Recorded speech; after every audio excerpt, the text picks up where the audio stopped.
Madame, Monsieur, bonjour. Les titres de l'actualité.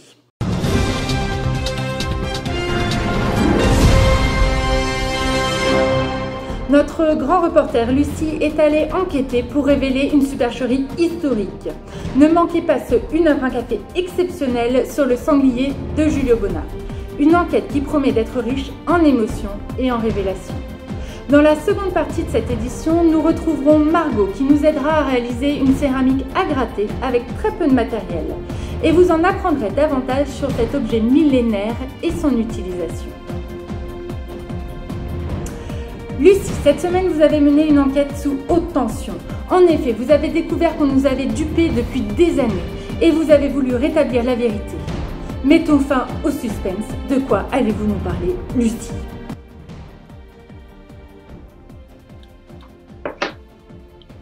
Oui, tout à fait Stéphanie. Cette semaine, je me suis intéressée à 7 figurines de sangliers du musée Julio Bonnat de Lillebonne en cherchant à répondre à cette question qui ronge nos téléspectateurs. Mais quel rapport les Gaulois pouvaient-ils bien entretenir avec cet animal? Partout, on entend qu'il s'agissait de leur plat préféré. Eh bien, figurez-vous que l'on a tout faux. Cette fake news nous vient d'une mauvaise interprétation des textes antiques romains qui parlaient, je cite, de cochons poilus présents sur le territoire gaulois, alors qu'en vérité, il s'agirait plutôt de cochons sauvages. Et en effet, après vérification des assiettes gauloises, les archéologues sont formels. Il n'y a pas plus de traces de sanglier dans la cuisine gauloise que de duplex télé dans mon salon. Du moins pas autant que ce que l'on a bien voulu nous faire croire, car le sanglier est un gibier, et la chasse n'était réservée qu'à une petite poignée de privilégiés. En vérité, il semblerait que les Gaulois, puis les Gallo-Romains, aient eu une alimentation somme toute très ordinaire à base de bouillie de céréales ou de viande issue d'animaux d'élevage. Un mystère reste cependant entier dans cette affaire. Pourquoi les Gaulois et les Gallo-Romains représentaient partout cet animal? À l'époque gallo-romaine, les figurines en terre de ce type sont très nombreuses et déjà, avant les conquêtes, le sanglier figure sur des pièces de monnaie ainsi que sur des équipements de combat et des armes.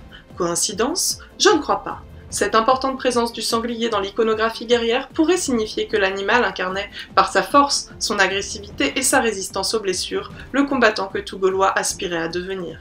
Si la lumière a été mise sur un grand nombre d'éléments, il reste donc encore des zones d'ombre dans cette affaire palpitante que les plus grands journalistes s'accordent déjà tous à nommer le Sanglier Gate. C'est vrai que là, nous sommes bien en présence d'un scoop, Lucie. On fait confiance et au final...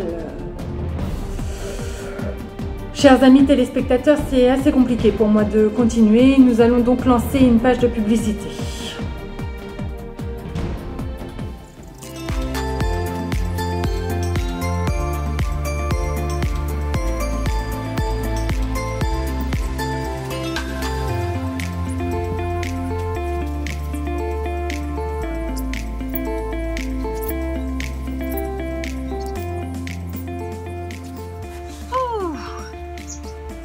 Si vous avez trop de muscles,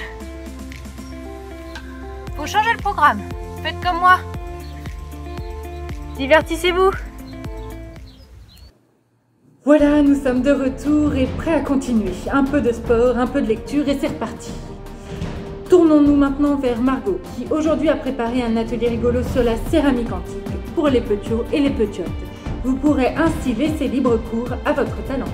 Merci Stéphanie. On se retrouve aujourd'hui pour un atelier rigolo sur la céramique. C'est parti! Les céramiques sont des objets usuels, rarement retrouvés intacts car extrêmement fragiles. Elles sont utilisées par tous dans la vie quotidienne, à la fois pour la vaisselle, la cuisson, mais aussi le stockage par exemple. On en trouve de très simples, mais aussi des beaucoup plus raffinés. Tout va dépendre du statut social de leur propriétaire. Les motifs peuvent être estampillés, c'est-à-dire qu'ils vont être imprimés dans la terre en pressant comme ceci. On voit alors apparaître dans la pièce un motif en creux ou en relief. Certaines peuvent également être peintes avec des motifs directement appliqués sur la céramique au pinceau, et ça va de la simple forme géométrique à la représentation de personnages figuratifs. C'est ce que nous allons faire en réalisant une céramique à gratter. Vous allez voir, les dessins vont apparaître comme par magie. Alors commençons. Vous allez avoir besoin de tout le matériel que vous avez sous les yeux sur cette vidéo. Il nous faut tout d'abord une feuille blanche assez épaisse, puisque si elle est trop fine, elle risque de gondoler et de se percer. Et on y dessine notre céramique au crayon. Alors, on commence par le pied. Pour la céramique, on utilise exactement le même vocabulaire que le corps humain. On a en bas le pied, on va avoir au-dessus la panse, on a ensuite en haut de la panse l'épaule, au-dessus le col et enfin on termine par la lèvre. Vous pouvez dessiner bien évidemment la forme que vous souhaitez pour votre céramique. On va ensuite la découper au ciseau. Une fois que c'est fait, on recouvre la céramique soit avec du pastel. Si vous en avez, ce sera plus simple pour la suite, ça permettra que la peinture adhère moins.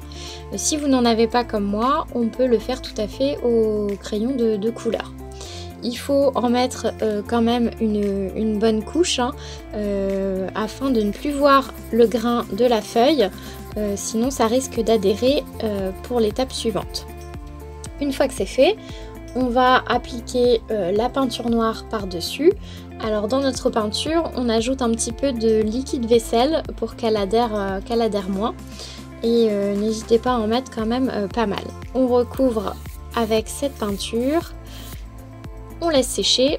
Et une fois que c'est sec, on va pouvoir utiliser un petit pic pour venir gratter nos motifs. Alors prenez ce que vous avez à la maison, un cure-dent, un pic à brochette ou même le bout d'un pinceau peut suffire.